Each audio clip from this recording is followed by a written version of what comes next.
They called me trailer trash right to my face at the most elegant opera house in the city. These rich women thought they could destroy me in front of everyone, but when my husband stood up and the entire theater gasped, I realized I had married someone I didn't know at all. What you're about to hear will make you question everything you think you know about judging people by appearances. Before I tell you how one night at the opera completely changed my life, smash that subscribe button because this story has a twist that will leave you speechless. Let's dive in. My name is Lauren, and if someone had told me 6 months ago that I'd be sitting in the most expensive box seats at the Metropolitan Opera House, watching my husband command the respect of billionaires, I would have laughed in their face. You see, I've always been what people call ordinary. I work at a small flower shop downtown, live in a tiny one-bedroom apartment, and my biggest luxury used to be treating myself to coffee from the fancy place instead of making it at home. I grew up poor, not the kind of poor that people romanticize in movies, but the real kind where you wear the same 3 outfits to school and pretend you're not hungry during lunch because there's no money for cafeteria food. My mom worked 2 jobs just to keep us afloat, and I learned early that people like us don't get fairy tale endings. We get by, we work hard, and we're grateful for what we have. So when my old car broke down 2 years ago and I met Jake at the auto repair shop, I wasn't looking for Prince Charming. I was just hoping the repair bill wouldn't completely drain my savings account. Jake was the mechanic who fixed my car, and honestly, the first thing I noticed wasn't his looks or his charm. It was how he treated me with genuine respect. No condescending explanations, no trying to overcharge me because I was a woman who obviously knew nothing about cars. He just fixed it, charged me fairly, and when I came back a week later because it was making a weird noise, he looked at it for free. We started talking during that second visit. Nothing deep or meaningful, just small talk about the weather, about how the city was changing, about our favorite places to grab lunch. Jake was quiet, thoughtful, and had this way of really listening when you spoke, like your words actually mattered to him. He drove an old pickup truck that had seen better days, wore simple clothes that were always clean but never fancy, and lived in a modest apartment across town. When he asked me out for coffee a month later, I said yes because he felt safe. Not exciting, not thrilling, just genuinely good. Our first date was at a small diner where we talked for 3 hours about books, about dreams we'd given up on, about the kind of life we wanted to build.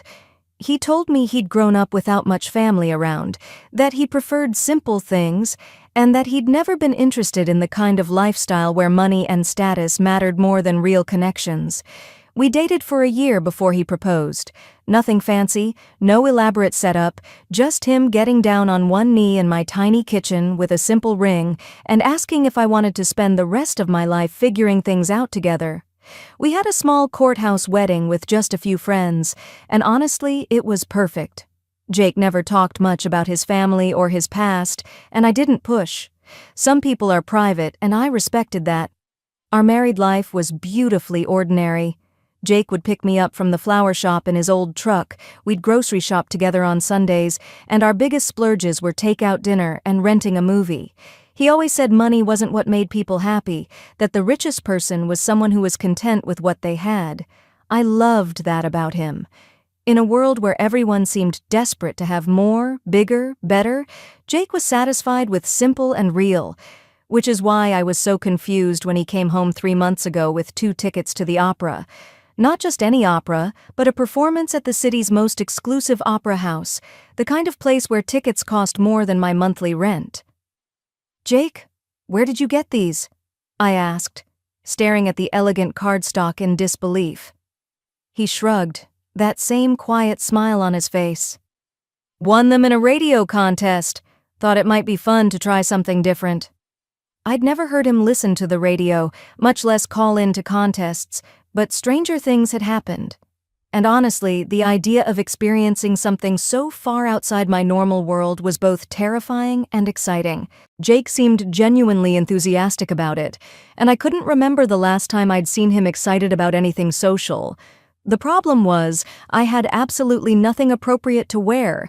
Everything in my closet was either work clothes or casual weekend clothes. The kind of dress you wear to the opera wasn't exactly in my budget. I spent 2 weeks stressing about it before finally asking my friend Amy if I could borrow something. She lent me a simple black dress that was probably the nicest thing I'd ever worn, though I knew it was nothing compared to what the other women there would be wearing. The night of the opera, I spent an hour getting ready, trying to make myself look like I belonged in that world, even just for one evening. Jake wore his one good suit, the same one he'd worn to our wedding, and he looked handsome in that understated way of his. But as we drove to the opera house in his old pickup truck, I couldn't shake the feeling that we were about to walk into a world where we'd stick out like sore thumbs. The moment we pulled up to the opera house, I knew I was right. The building was absolutely stunning, all marble columns and gold details, with well-dressed people streaming in through massive doors. Luxury cars were lined up with professional valets, and everyone looked like they'd stepped out of a magazine. I felt my stomach clench with anxiety, but something strange happened when we got out of the truck. The valet, instead of looking annoyed at having to deal with Jake's beat-up vehicle, actually seemed pleased to see it. He treated that old truck like it was a vintage Rolls-Royce, carefully parking it in a prime spot. The doorman, too, gave Jake this deep, respectful nod that seemed like more than just professional courtesy. "That was weird," I whispered to Jake as we walked through the doors. He just squeezed my hand and said, "Some people are just good at their jobs." Inside, the opera house was even more breathtaking. Crystal chandeliers hung from painted ceilings, marble staircases curved elegantly to the upper levels, and everyone around us looked like they'd been born wearing evening gowns and tuxedos. I felt completely out of place in my borrowed dress, acutely aware that I didn't know the unspoken rules of this world, but the strangest part was still to come. When Jake showed our tickets to the usher, the man's eyes widened slightly, and he personally escorted us to our seats. Not just any seats, but a private box with the best view in the house, the kind of seats that I knew cost thousands of dollars. "Jake, are you sure these are our seats?" I whispered as we settled into chairs that were more comfortable than anything in our apartment. "That's what the tickets say," he replied, but I noticed he didn't seem surprised by the luxury. As the lights dimmed and the performance began, I tried to focus on the beautiful music and incredible voices, but I couldn't stop thinking about how we'd ended up here. Radio contest winners didn't get seats like these. These were the seats for major donors, for people whose names were probably engraved on plaques somewhere in the building. During intermission, I excused myself to the ladies' room, hoping a few minutes alone would help me shake off my growing confusion and just enjoy this incredible experience. The restroom was as elegant as everything else, all marble and gold fixtures, with an attendant who handed out cloth towels and had a small dish for tips. I was touching up my lipstick when 3 women walked in. Everything about them screamed money, from their perfectly styled hair to their jewelry that probably cost more than I made in a year. They were the kind of women who looked like they'd been coming to places like this their entire lives. At first, they were just talking among themselves, but I noticed them glancing at me in the mirror. Their conversation grew quieter, more pointed, and I started to feel uncomfortable. I was about to leave when one of them, a woman with perfectly silver hair and cold blue eyes, spoke directly to me. "Excuse me, dear, but I couldn't help noticing you during the first act. Are you here with someone?" The question seemed innocent enough, but something in her tone made me wary. "Yes, with my husband." "Ah," she said, exchanging a look with her companions. "And how long have you two been married?" "About 2 years," I replied, wondering why she was asking. The woman smiled, but it wasn't a kind smile. "How lovely. It must be quite an adjustment coming from—" She looked me up and down. "Wherever you came from, to a place like this." I felt my face flush. "I'm sorry, do I know you?" "Oh no, dear, we've never met, but we know your type." This came from the second woman, a blonde with too much makeup and a voice like ice. Young, pretty, probably working some little job, meets a man and suddenly finds herself in places she never dreamed of. The third woman, who had been silent until now, stepped closer. "The question is, what did you have to do to get him to bring you here? Because, honey, tickets to seats like yours don't just fall from the sky, I felt like I'd been slapped. I don't know what you're implying, but— We're not implying anything, Silverhair interrupted. We're saying it outright. You're a gold digger, and not even a particularly good one. That dress you're wearing? I can tell it's borrowed. Your shoes are from a discount store. You stick out like a sore thumb, and frankly, it's embarrassing. My heart was pounding, but I tried to keep my voice steady. You don't know anything about me or my marriage. Oh, sweetie, the blonde laughed, a harsh sound that echoed off the marble walls. We know exactly what you are. The question is, does your husband, or are you still playing the innocent act? My husband knows exactly who I am, I said, my voice shaking with anger and hurt. Does he? The third woman moved even closer, forcing me to step back against the counter. Because men like that, they're usually smart enough to see through cheap tricks. Unless, of course, you've got something special to offer that keeps him distracted from your obvious social climbing. The insult was clear, and I felt tears starting to form in my eyes. These women didn't know me, had never seen me before tonight, but they'd decided I was some kind of predator based on nothing but their own prejudices and assumptions. I think this conversation is over, I said, trying to move toward the door. But Silverhair stepped into my path. Oh, I don't think so. You see, people like you think you can just waltz into our world and take what doesn't belong to you, but we see right through you. Your world— The words came out before I could stop them. This is a public theater. I have as much right to be here as anyone. The blonde woman laughed again. Public? Oh, honey, this place survives on donations from people like us. People who've been supporting the arts for generations, not little social climbers who stumble in with their stolen tickets and borrowed dresses. I didn't steal anything, I said, my voice barely above a whisper. Maybe not literally, the third woman said, but you're certainly here under false pretenses. What's your game? Get him to fall in love, maybe get pregnant, secure your financial future? It's such an old story. I was crying now, unable to stop the tears from flowing. These women were destroying me in the most elegant restroom I'd ever been in, and there was nothing I could do to defend myself. Everything they were saying felt designed to cut as deeply as possible. Please, I managed to say, just leave me alone. Oh, we're not done yet, Silverhair said. You need to understand something. Men like your husband, they eventually figure out what you really are. And when they do, you'll be right back where you started, except now everyone will know what you tried to do. The blonde nodded in agreement. The best thing you could do for yourself is end this charade before it gets worse. Save yourself some dignity and walk away. And save him from being humiliated when everyone realizes what kind of woman he married, the third woman added. I wanted to run, to get out of there and never come back, but my legs felt like they wouldn't carry me.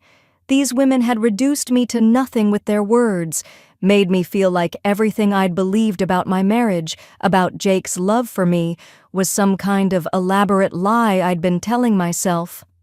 Look at her, the blonde said to her friends, as if I wasn't standing right there. She knows we're right, probably thought she'd hit the jackpot, and now she's realizing it's all going to come crashing down. Silverhair stepped even closer, so close I could smell her expensive perfume. Here's what's going to happen. You're going to go back out there, tell your husband you're not feeling well, and leave. And if you're smart, you'll use this as a learning experience about trying to play in leagues you don't belong in. That's when she reached out and grabbed my arm, her perfectly manicured nails digging into my skin. Do we understand each other? I was about to answer, about to agree to anything just to make this nightmare stop, when I heard a voice that made my blood freeze. Don't touch my wife. The voice was Jake's, but it wasn't the quiet, gentle Jake I knew. This voice commanded attention, demanded respect, and carried an authority I'd never heard from him before. The three women spun around, and I saw their faces change from smugness to something that looked like shock, then terror. Jake stood in the doorway of the ladies' restroom, and somehow he looked different. Taller, more imposing, like he'd shed some invisible cloak that had been hiding his true presence. His eyes were blazing with anger, and when he spoke again, his voice carried throughout the space. I said, "Don't touch my wife." The entire restroom had gone silent. Even the attendant had stopped what she was doing to stare. But it wasn't just our small space that had gone quiet. I could hear that the conversations in the hallway outside had stopped too, as if Jake's voice had carried farther than should have been possible. Silverhair released my arm immediately, stepping back with a look of dawning recognition. "Mr. Harrison, we were just—" "You were just what?" Jake's voice was deadly quiet now, more frightening than when he'd been shouting. "You were just humiliating my wife in a public restroom? You were just calling her names and questioning her right to be here?" The blonde woman had gone completely pale. "We didn't realize. We had no idea." "No idea of what?" Jake stepped fully into the room, and I swear the space seemed to shrink around his presence. "No idea that she's my wife? No idea that she has every right to be here?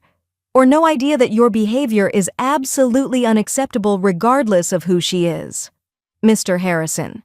They'd called him Mr. Harrison, but Jake's last name was Johnson.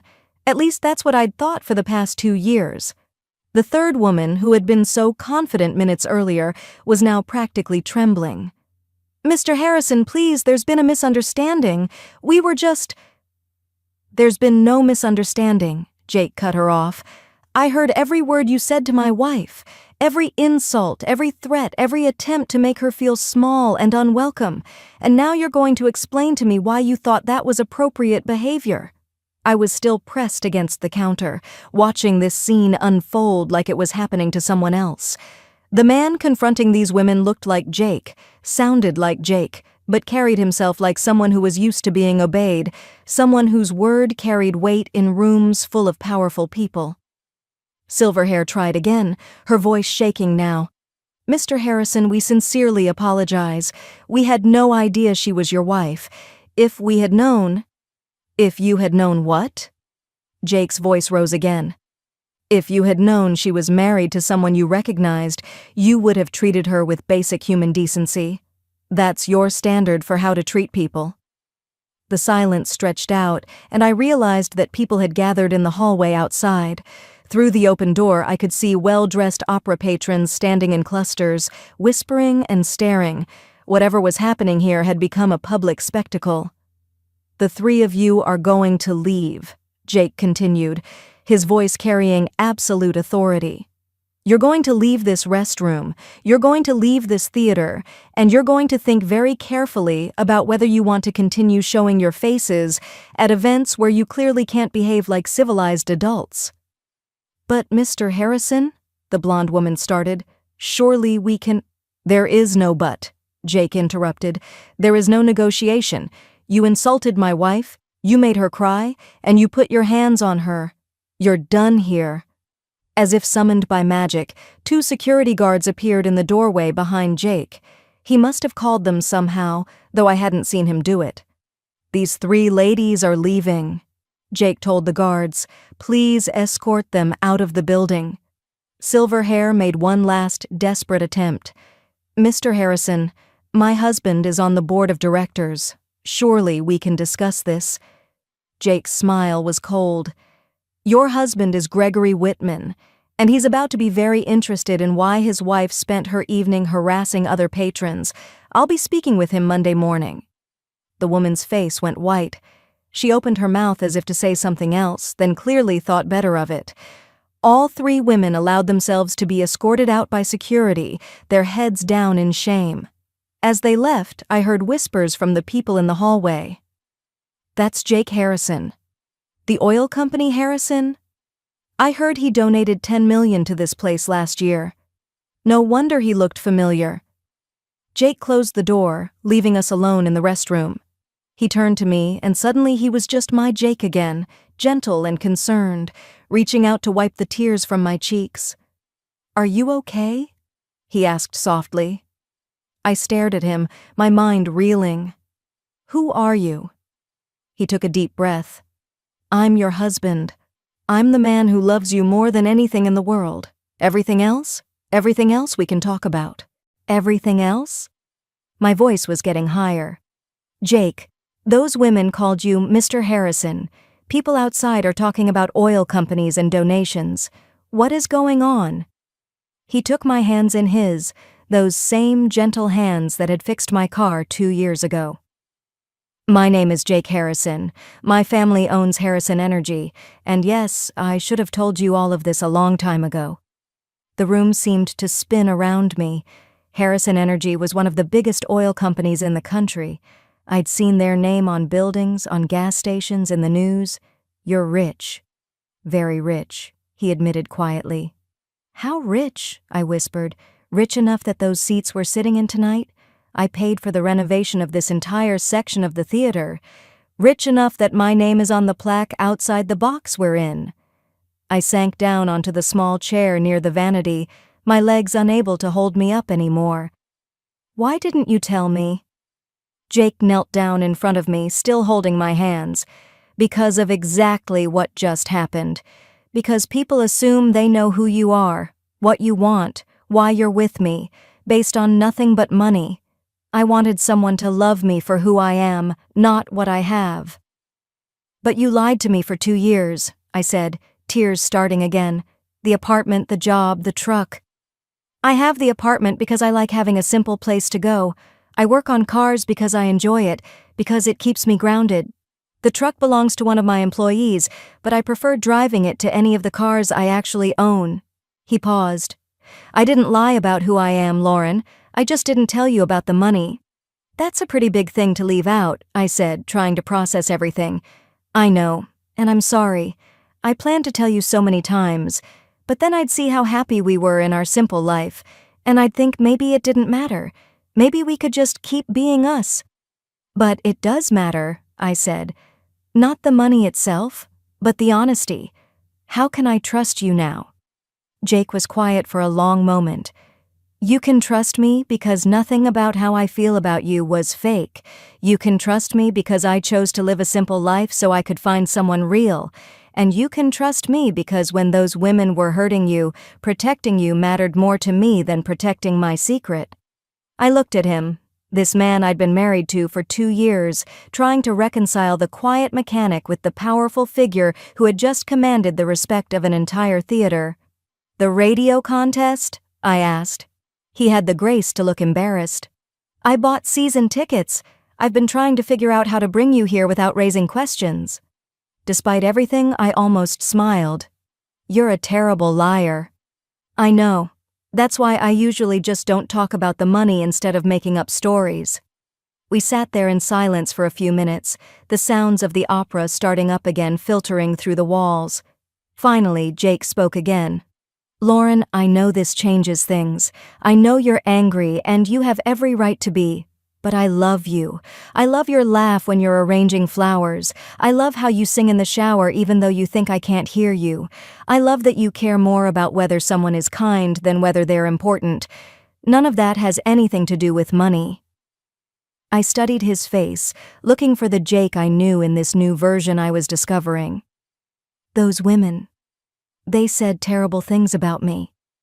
Those women are miserable people who judge others to make themselves feel better. Nothing they said about you was true." "But what if people think those things? What if your friends, your family, your business associates think I'm just some gold digger who tricked you?" Jake's jaw tightened. "Then they're not people worth knowing. Lauren, you've never asked me for anything. You insist on paying your own way whenever possible. You chose to marry me when you thought I was a struggling mechanic. If anyone thinks you're a gold digger, they're not paying attention." The opera music swelled outside, reminding me that we were missing the performance. But honestly, the drama in this restroom had been more intense than anything happening on stage. "What happens now?" I asked. "Now we go home and we talk. Really talk. I'll tell you everything you want to know about my family, the business, the money. And then we figure out how to move forward." "Will things change?" Jake considered this seriously. "Some things will have to change. I can't keep borrowing trucks and pretending I don't have money, but the important things don't have to change. We can still live simply if that's what makes us happy. We can still be us." I stood up, smoothing down my borrowed dress.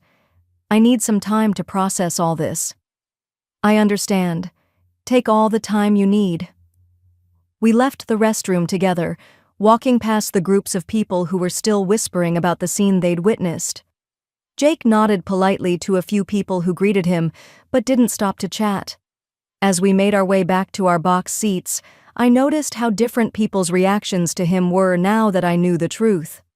The respectful nods, the way conversations paused when he passed, the subtle signs of deference I'd been too naive to recognize before. We watched the rest of the opera in silence, but it was a comfortable silence, like we were both lost in our own thoughts. Jake's hand found mine about halfway through the second act, and I didn't pull away. Whatever else had changed tonight, he was still the man who had stood up for me when I needed it most. After the performance ended and we were walking back to the old pickup truck, I finally spoke again. "Jake?" "Yeah?" "Next time someone calls me trailer trash, you don't have to out yourself as a billionaire to defend me. Just telling them to back off would work fine." He laughed, the first genuine laugh I'd heard from him all evening. I'll keep that in mind. As we drove home in comfortable silence, I realized that despite everything that had happened, despite the lies and the shock and the confusion, I still loved him. The money didn't change how I felt about him, just like he'd hoped. But the dishonesty was something we'd have to work through. 6 months later, we're still working through it. Jake has been completely honest with me about everything, the extent of his wealth, his family, his business responsibilities. We've kept the simple apartment, though we've also spent time at his family estate so I could understand that part of his world too. We still go to the small diner where we had our first date, but we also attend charity galas where Jake's presence is expected. The most important thing I learned that night at the opera wasn't about Jake's secret identity, it was about my own strength. When those women tried to tear me down, tried to make me believe I didn't deserve love or respect, I almost let them. But Jake's fierce defense of me reminded me that I am worthy of love, worthy of protection, worthy of being fought for, not because of what I bring to a relationship financially, but because of who I am as a person. And those 3 women? Well, let's just say their behavior that night had consequences. Silverhair's husband removed her from several charity boards when he learned about the incident. The blonde woman found herself quietly excluded from the social events she'd once dominated. The third woman actually reached out to apologize a few weeks later, claiming she'd been going through personal problems and had taken them out on me. I accepted her apology, but I haven't forgotten the lesson about how people's true characters come out when they think they have power over someone. Sometimes I think about what would have happened if Jake hadn't found me in that restroom when he did. Would I have let those women convince me to leave? Would I have spent the rest of my marriage wondering if I really deserved the love I'd found? The thought makes me grateful, not just for Jake's protection, but for the reminder that I don't need anyone's permission to exist in any space, to love who I love, or to be treated with basic human dignity. The Opera House has become one of our regular date spots now. Funny how a place that once felt so foreign and intimidating has become familiar. We have our same box seats, and Jake has introduced me to many of the other regular patrons. Most of them are genuinely kind people who welcomed me warmly once they got to know me. The ones who aren't kind don't get much of our time or attention, but the most beautiful thing that came out of that terrible, wonderful night was this. Jake and I learned that our love is strong enough to survive secrets, misunderstandings, and attacks from people who think they know better. We learned that protecting each other sometimes means stepping out of your comfort zone and showing the world who you really are. And we learned that the most valuable thing you can have in a marriage isn't money or status or even perfect honesty from day one. It's the willingness to fight for each other when it matters most. So yes, I married a billionaire. But more importantly, I married a man who thinks I'm worth defending, worth protecting, worth choosing every single day. And that, more than any amount of money, is what makes me the richest woman in any room. Can you imagine finding out your humble husband is secretly a billionaire? Lauren's story proves you never really know someone completely.